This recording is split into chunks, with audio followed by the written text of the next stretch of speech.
Hello everyone, welcome back to our English learning class. How are you guys today? I hope you are feeling wonderful and ready to learn something exciting.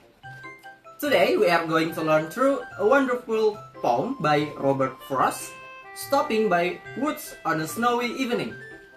We are going to learn English grammar, especially adjectives and their comparison forms. But before we start, let's warm up a little. Imagine this. You are walking alone in a quiet forest. The ground is covered with the snow. The trees are white. The wind is cold. And it's getting dark. You stop for a moment. You just stand there. And everything feels still. What do you feel? Cold? Peaceful? Maybe a little sleepy?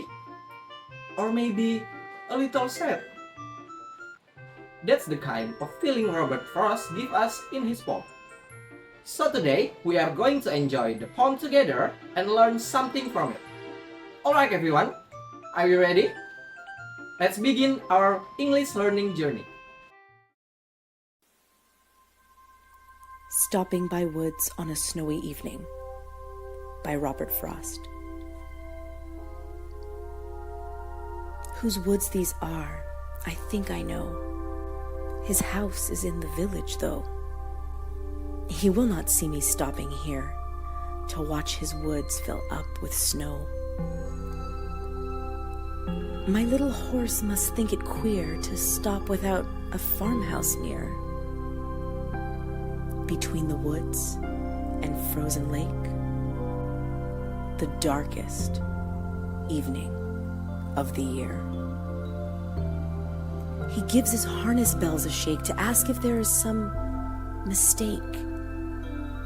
The only other sounds the sweep of easy wind and downy flake. The woods are lovely, dark and deep, but I have promises to keep and miles to go before I sleep,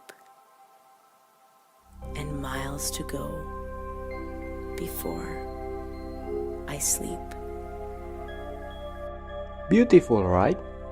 Robert Frost always writes about nature and simple moments that hold deep meaning. Let's look at it carefully, stanza by stanza. Here, the poet stops in the woods to watch the snow falling. He knows who owns the woods, a man who lives in the village. But the speaker decides to stop anyway, quietly admiring the beauty of nature. The mood here is calm and peaceful. The adjective that describe the scene include quiet, snowy, deep, and lovely. In this part, Frost gives us more description. It's the darkest evening of the year, and the horse is confused.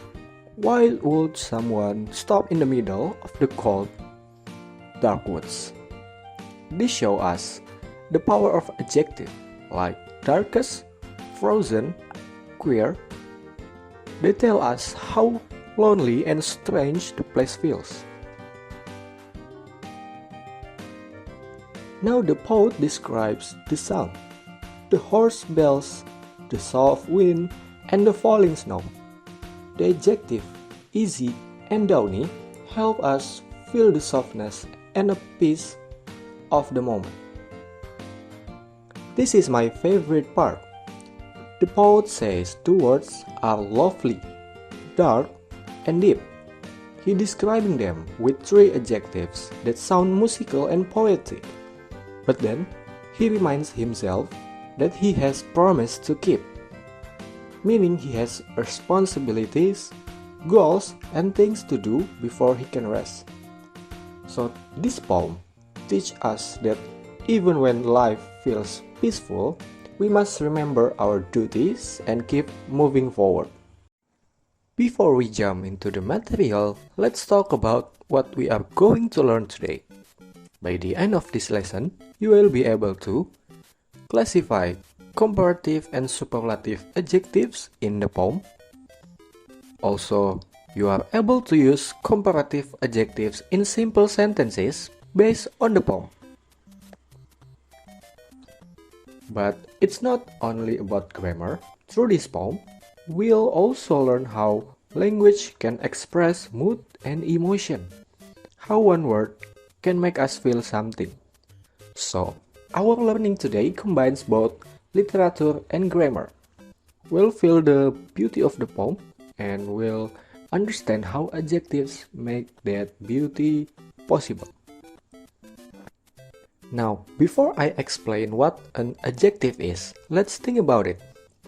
When we read this poem, which words help us see the woods?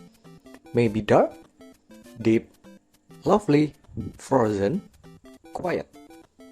Those words describe, they make the poem come alive.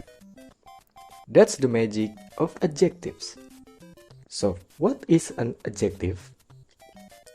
Adjective is a word that describes a noun. It tells us more about a person, a place, a thing, or even an idea. For example, in the poem, we read, "The woods are lovely, dark, and deep." Here, lovely, dark, and deep describe the noun woods. Adjectives help our imagination. They give color, sound, and feeling to our language. Now, adjectives can also change when we use them to compare things. That's when we move into the next part, comparative and superlative adjectives. Let's start with comparative adjectives. We use them when we compare two things. Usually, we add "er" to short adjectives, or use the word "more" for longer ones. For example, the woods are darker than the field. Tonight is colder than yesterday. The snow is more beautiful than the rain. Next, we have superlative adjectives. We use this when comparing three or more things. Usually, we add est atau us or use the most. For example, this is the darkest night of the year. The woods are the loveliest place I've ever seen. The snow is the most peaceful thing in nature. We use comparative and superlatives to show difference and intensity. How much more? How much less? Or how much most? So next time you describe something, don't just say, "It's beautiful." Say it, "It's more beautiful than yesterday," or "It's the most beautiful place I know." That's how we make our sentence sound. Okay, let's test your understanding. I'll show you a few sentences. You tell me if they are true or false.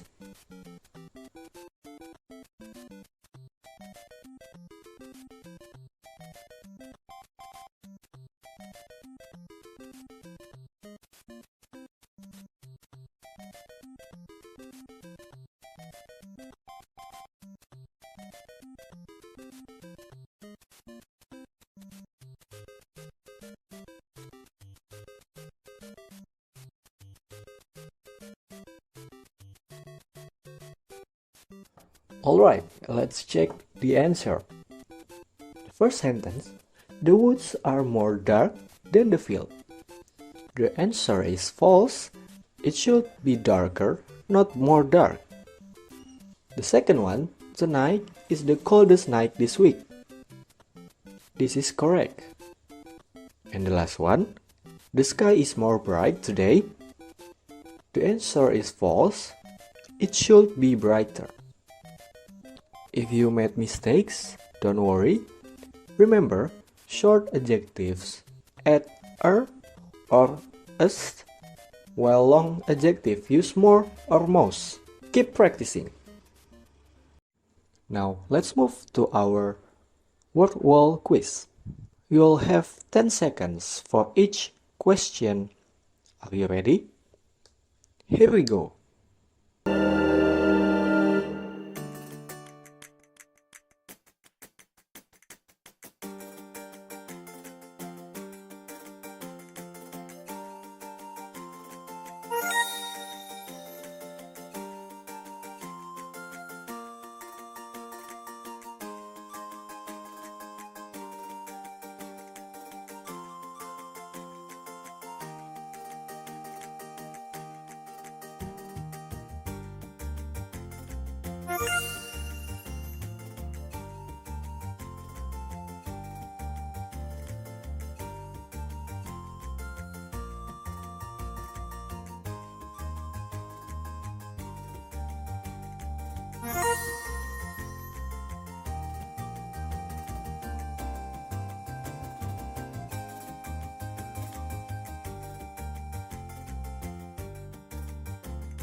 Nice job, everyone. Give yourself a round of applause. Now, let's do a creative exercise. I want you to write sentences using comparative adjectives to describe things around you. Here are some examples to guide you. My classroom is brighter than my bedroom. Today feels colder than yesterday. This tree is the tallest in the park. Now it's your turn. You have 3 minutes. Think about your surroundings and write your sentences. You can share them in the comments or with your friends.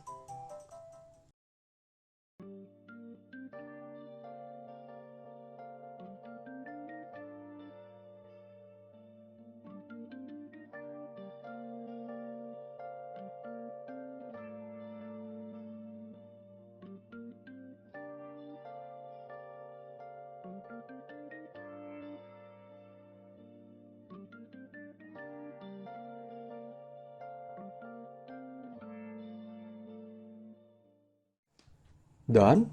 Awesome!